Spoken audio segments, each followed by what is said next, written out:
Hello student, पिछले video में हमने अव्ययभाव समास के उप, प्रति और सह नामक 3 अवयवों का अध्ययन किया था। आज के इस वीडियो में हम सबसे पहले यथा इस अव्यय के बारे में अध्ययन करेंगे।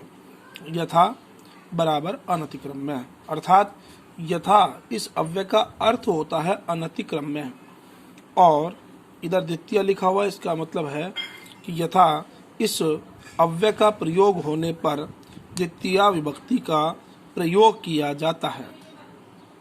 पुनः समझिए, यथा इसका अर्थ होगा अनतिक्रम्य और इस अव्यय के योग में द्वितीय विभक्ति का प्रयोग किया जाता है। अब इसका आप नियम समझे कि समस्त पद से समास विग्रह बनाते समय समस्त पद के अंतिम पद में द्वितीय विभक्ति का प्रयोग करके अंत में अनतिक्रम्य लिखा जाता है। पुनः समझिए कि समस्त पद से समास विग्रह बनाते समय समस्त पद के अंतिम पद में द्वितीय विभक्ति का प्रयोग करके अंत में अनतिक्रम्य लिखा जाता है। मतलब कि जैसे कि ये समस्त पद है यथा कालम, तो यहाँ 2 पद है। पहला पद यथा, पूर्व पद तो यथा हो गया, और उत्तर पद यानी दूसरा पद कालम हो गया। तो यहाँ पहला पद यथा, दूसरा पद काल हो गया। तो जब इसका हम समास विग्रह करेंगे तो दूसरे पद में यानी काल, इस दूसरे पद में द्वितीय विभक्ति का प्रयोग करेंगे। तो मूल शब्द ये काल, और ये राम के समान चलता है। तो राम की द्वितीय विभक्ति बनेगी रामम, तो काल की बनी कालम, तो काल शब्द की द्वितीय विभक्ति बनी कालम। तो दूसरे पद में द्वितीय विभक्ति का प्रयोग करके अंत में अनतिक्रम्य लिखा जाता है, इसलिए हमने यहाँ अंत में लिख दिया अनतिक्रम्य। अर्थात यथा कालम का बना समास विग्रह कालम अनतिक्रम्य। उसी प्रकार यथा ज्ञानम, तो यथा ज्ञानम इसका बनेगा ज्ञानम अनतिक्रम्य। यथा शक्ति, तो शक्ति शब्द दूसरा पद है, तो शक्ति शब्द की द्वितीय विभक्ति बनेगी शक्तिम, शक्ति की द्वितीय विभक्ति बनेगी शक्तिम, तो ये बना शक्तिम अनतिक्रम्य। यथा मति, तो मति की द्वितीय विभक्ति बनी मतिम अनतिक्रम्य। यथा बुद्धि, बुद्धिम अनतिक्रम्य।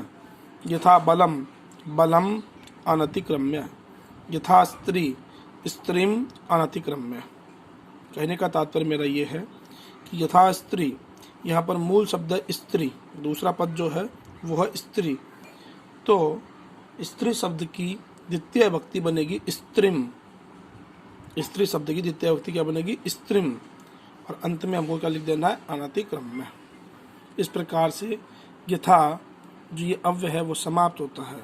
एक थोड़ा सा ध्यान देने योग्य बिंदु ये भी है कि स्त्री में बड़ी की मात्रा है और यहाँ पर स्त्री में हमने छोटी की मात्रा का प्रयोग किया है। तो ऐसा है अव्ययभाव में, अव्ययभाव समास में जब भी आप समस्त पद बनाते हो तो दूसरा जो पद होगा उसमें यदि अगर आ है तो आ का लोप हो जाएगा, और बड़ी ई है तो उसके स्थान पर छोटी ई हो जाती है, बड़ा ऊ है तो उसके स्थान पर छोटे ऊ का प्रयोग किया जाता है। जैसे यथा गुरु, तो गुरुम अनतिक्रम्य। अगला जो अव्यय है वह आपका निर। निर, इस अव्यय का अर्थ जो होता है वो होता है अभाव, और निर अव्यय के योग में षष्ठी विभक्ति का प्रयोग किया जाता है।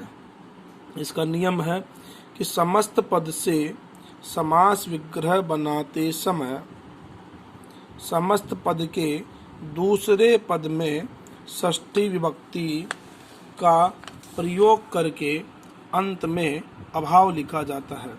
षष्ठी विभक्ति का प्रयोग करके अंत में क्या लिखा जाता है अभाव, यानी कि 2 पद होंगे। पहला निर्मक्षिकम शब्द जो लिखा हुआ है इसमें 2 पद है। पहला पद है निर और दूसरा पद है मक्षिकम। पहला शब्द निर, दूसरा पद जो है वो है मक्षिकम। तो आपको दूसरे पद में षष्ठी विभक्ति का प्रयोग करना है।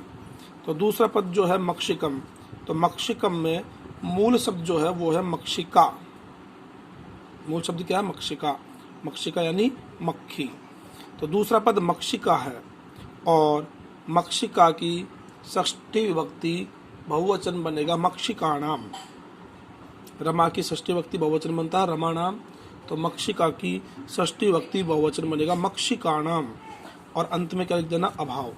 तो दूसरे पद में षष्ठी विभक्ति का प्रयोग करके अंत में अभाव लिखा जाता है। इधर देखो मक्षिका मूल शब्द था, तो मक्षिका के अंत में क्या आ रहा था, आ, तो आ का लोप करके हम जोड़ दे, इसलिए बन गया निर्मक्षिकम। अगला पद है निर्धनम, तो दो पद है निर और धनम। तो दूसरा पद क्या है, धन। तो धन शब्द की षष्ठी विभक्ति में बनेगा धनस्य। राम की बनता है रामस्य, तो धन का बनेगा धनस्य, तो बना धनस्य अभाव है। निर्वस्त्रम, तो वस्त्र शब्द की षष्ठी विभक्ति बहुवचन बनेगा वस्त्राणाम। तो राम का बनेगा रामाणाम, तो वस्त्र का बनेगा वस्त्राणाम, तो ये बना वस्त्राणाम अभाव है। निर्जनम, तो जन शब्द है, तो जनानाम अभाव है। निर्जलम, तो जलस्य अभाव है।